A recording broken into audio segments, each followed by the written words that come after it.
Hello दोस्त, virtual channel में आपका स्वागत है। SBI PO SBI junior associate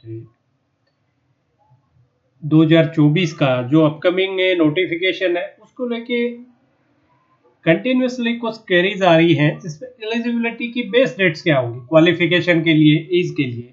ये क्वेरीज काफ़ी आ रही हैं, तो आज का सेशन उसी के लिए है कि जब भी ये नोटिफिकेशन मान लो इस महीने में देखने को मिले, अगले महीने में देखने को मिले, तो उसमें क्या इनका ट्रेंड प्रीवियस रहा। तो पिछली सालों का देखें तो ये मैंने बनाने की कोशिश की है आपके। जैसे ये एसबीआई पीओ के डिफरेंट नोटिफिकेशन हैं 2018 से लेके 23 तक की, ठीक है। 6 नोटिफिकेशन और 6 नोटिफिकेशन आपके एसबीआई जूनियर एसोसिएट के हैं 18 से लेके 2023 तक। तो उनमें बेस डेट फॉर एज क्या थी, जैसे आपका जो भी एज है भी 21 है, 25 है, 26 है, जो एज आपकी 30 एज पर योर कैटेगरी।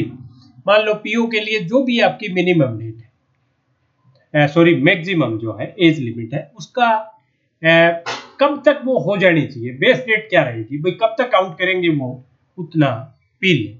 तो इसमें आप देखिए कंटिन्यूसली 1 अप्रैल ही रहा है। 18 में भी 1 अप्रैल था, 19 में भी, 20, 21, 22, 23। जबकि आप देखेंगे कि नोटिफिकेशन की डेट है वो चेंज होती रही।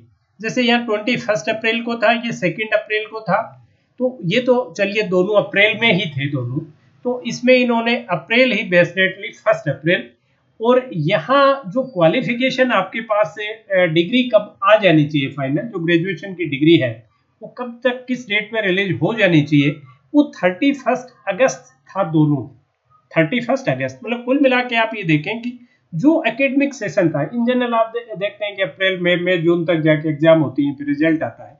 तो 31 अगस्त तक आपका रिजल्ट आ चुका होता है और आपको मिल जाती है मार्कशीट सर्टिफिकेट। तो कुल मिला के जो आपका एकेडमिक सेशन उस वक्त चल रहा था, जस्ट एग्जाम होने वाली थी शुरू, वो आपका पूरा कंप्लीट हो जाए उसको ध्यान में रख के इन्होंने 31 अगस्त रखी। फिर 2020 में आप देखें तो वो नोटिफिकेशन लेट आया, नोटिफिकेशन आया 14 नवंबर, लेकिन बेस डेट इन्होंने एज के लिए फिर वही रखी 1 अप्रैल। इसमें रिलैक्स उन्होंने नहीं किया। हाँ, यहाँ उसमें रिलैक्स इन्होंने कर दिया कि भाई जो 31 दिसंबर तक भी अगर आपके पास है आपकी फाइनल डिग्री आ जाती है, आपका रिजल्ट डिक्लेयर हो जाता है। इंपॉर्टेंट है डिक्लेरेशन ऑफ रिजल्ट। अगर 31 दिसंबर तक आपका रिजल्ट डिक्लेयर हो जाता है तब भी आप एलिजिबल है।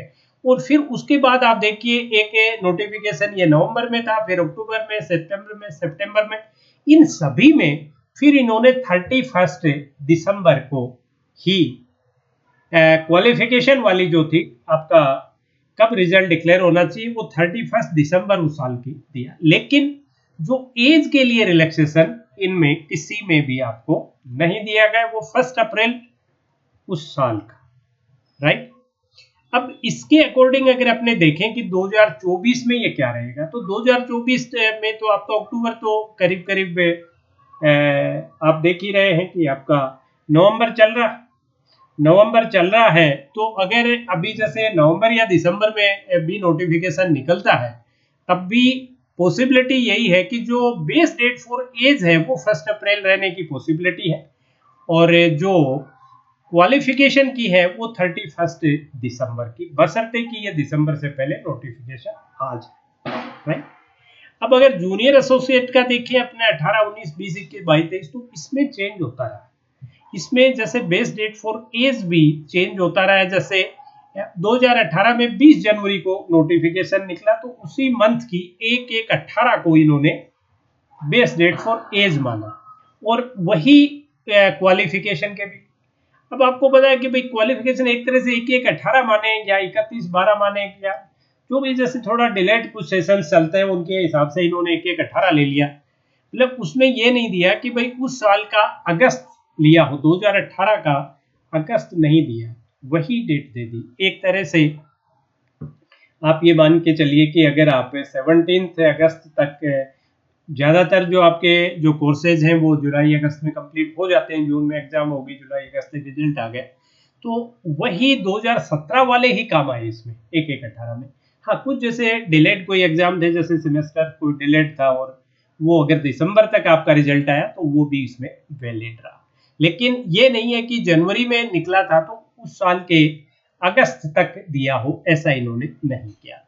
अगला साल अगर 2019 में दे तो नोटिफिकेशन अप्रैल में निकला, उस साल 1 अप्रैल 14 को था, 1 अप्रैल को एज के लिए रखा और यहाँ अगस्त दिया, मतलब अप्रैल था तो उसमें ये दे दिया इन्होंने कि जो सेशन अभी जिसकी एग्जाम्स अभी चल रही है या चलने वाली हैं या कुछ हो चुकी हैं वो बच्चे अपीयर हो पाए।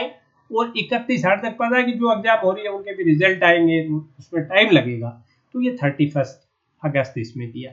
अगले साल फिर जनवरी में निकला तो जनवरी वाले में ये रिलैक्सेशन नहीं मिला और वही 1 जनवरी दोनों में दे दी, राइट। अब आप देखें कि फिर अप्रैल में हुआ दोबारा, तो अप्रैल में फिर वही पोजीशन आई 1 अप्रैल उसके लिए, और यहाँ 31/8 नहीं देखे 16 अगस्त इन्होंने दिया। फिर सितंबर में अगले साल 2022 में आए, तो यहाँ इन्होंने सितंबर में जब आया तो 1 अप्रैल इन्होंने एज के लिए डेट रखी और 30/11/2022 ये आपके क्वालिफिकेशन के लिए डेट लगी, राइट। अब फिर इसका पिछले साल 16 नवंबर को आया तो यहाँ फिर अप्रैल ही रखी, मतलब यहाँ जैसे अगस्त रखी थी वो वापस अप्रैल में ले गए और 31/12/2023 जो है वो इन्होंने रखी क्वालिफिकेशन। तो अभी जैसे नवंबर या दिसंबर में आ जाता है तो अपनी ज्यादा पॉसिबिलिटी, लेकिन श्योर कुछ नहीं है जूनियर एसोसिएट के मामले में कि वो क्या करेंगे। आप देख रहे हैं ये डेट्स से बराबर चेंज होती रही, तो इसमें पॉसिबिलिटी है कि हो सकता है कि वो एज के लिए 1 अप्रैल ही रखें और इसमें ये 31 दिसंबर तक का आपको ये पीरियड दे दिया जाए। अगर ये थोड़ा और डिले जनवरी में गया तो फिर तो वो जनवरी वाली पोजीशन वापस आ जाएगी, फिर डेट के बेस डेट भी चेंज हो जाएगी और क्वालिफिकेशन की। लेकिन अगर अभी आ जाता है नवंबर में, क्योंकि लास्ट ईयर 16 नवंबर वाले में भी अप्रैल 1 को ही इन्होंने बेस्ट डेट फॉर एज, हालांकि ये थोड़ा गलत सा ही लगता है लेकिन इन्होंने ये सिस्टम बना रखा है और जो क्वालिफिकेशन के लिए था वो 31/12।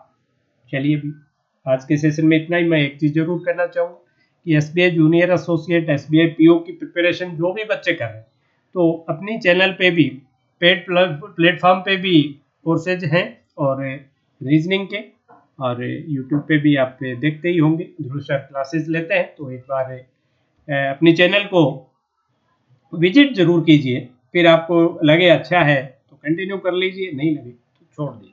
चलिए भी आज के सेशन में इतना ही। That's all for today session. Good night, शब्बा खैर।